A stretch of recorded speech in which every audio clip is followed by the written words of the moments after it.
se trouvait dans la région des astéroïdes 325, 326, 327, 328, 329 et 330.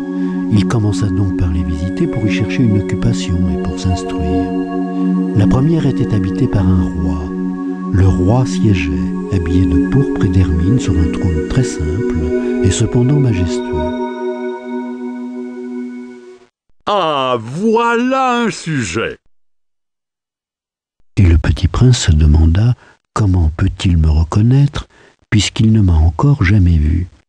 Il ne savait pas que, pour les rois, le monde est très simplifié. Tous les hommes sont des sujets. Approche-toi que je te vois mieux. Lui dit le roi qui était tout fier d'être roi pour quelqu'un.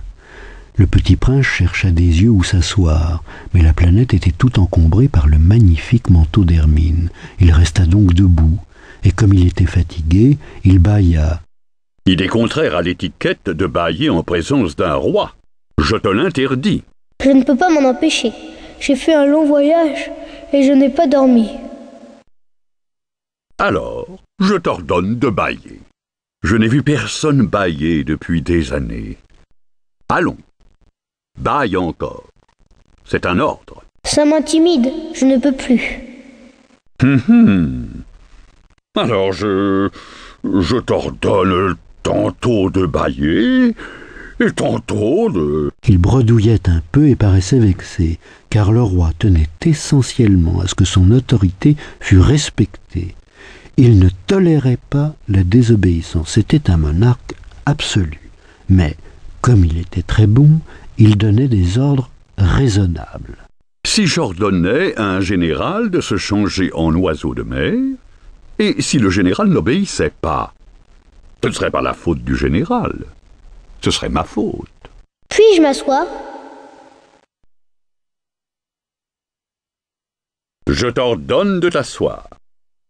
Mais le petit prince s'étonnait. La planète était minuscule. Sur quoi le roi pouvait-il bien régner? Sire, je vous demande pardon de vous interroger. Je t'ordonne de m'interroger. Sire, sur quoi régnez-vous? Sur tout. Surtout. Surtout ça. Surtout ça? Surtout ça. Car non seulement c'était un monarque absolu, mais c'était un monarque universel. Et les étoiles vous obéissent? Bien sûr. Elles obéissent aussitôt. Je ne tolère pas l'indiscipline. Un tel pouvoir émerveilla le petit prince. S'il l'avait détenu lui-même, il aurait pu assister non pas à 44, mais à 72, ou même à 100, ou même à 200 couchers de soleil dans la même journée, sans avoir jamais à tirer sa chaise. Et comme il se sentait un peu triste à cause du souvenir de sa petite planète abandonnée, il s'enhardit à solliciter une grâce du roi. Je voudrais voir un coucher de soleil. Faites-moi plaisir. Ordonnez au soleil de se coucher. Si j'ordonnais à un général de voler d'une fleur à l'autre à la façon d'un papillon, ou d'écrire une tragédie, ou de se changer en oiseau de mer, et si le général n'exécutait pas l'ordre reçu, qui de lui ou de moi serait dans son tort? Ce serait vous. Exact. Il faut exiger de chacun ce que chacun peut donner. L'autorité repose d'abord sur la raison. Si tu ordonnes à ton peuple d'aller se jeter à la mer, il fera la révolution.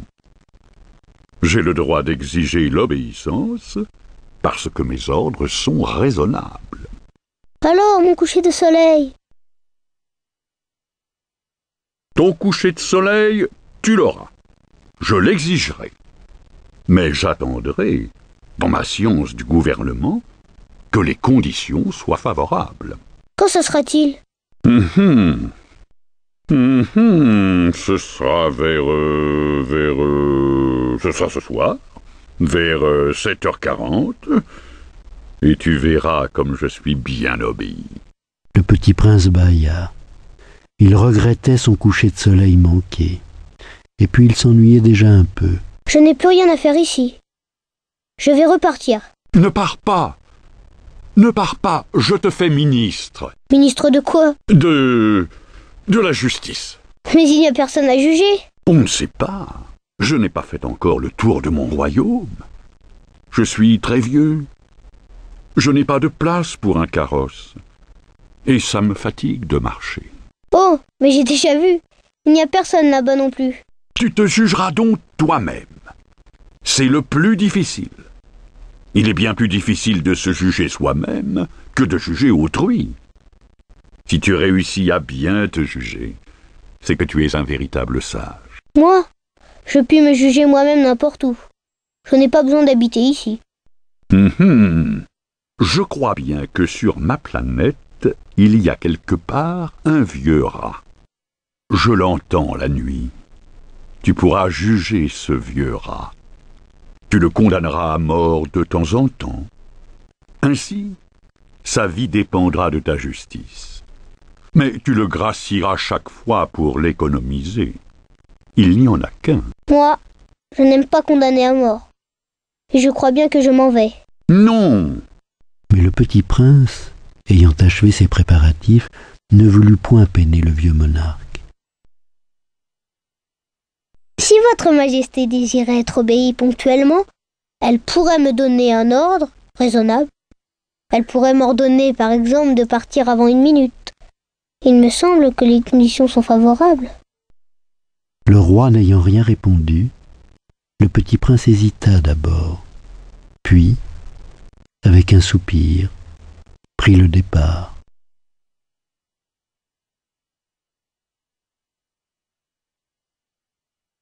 Je te fais mon ambassadeur.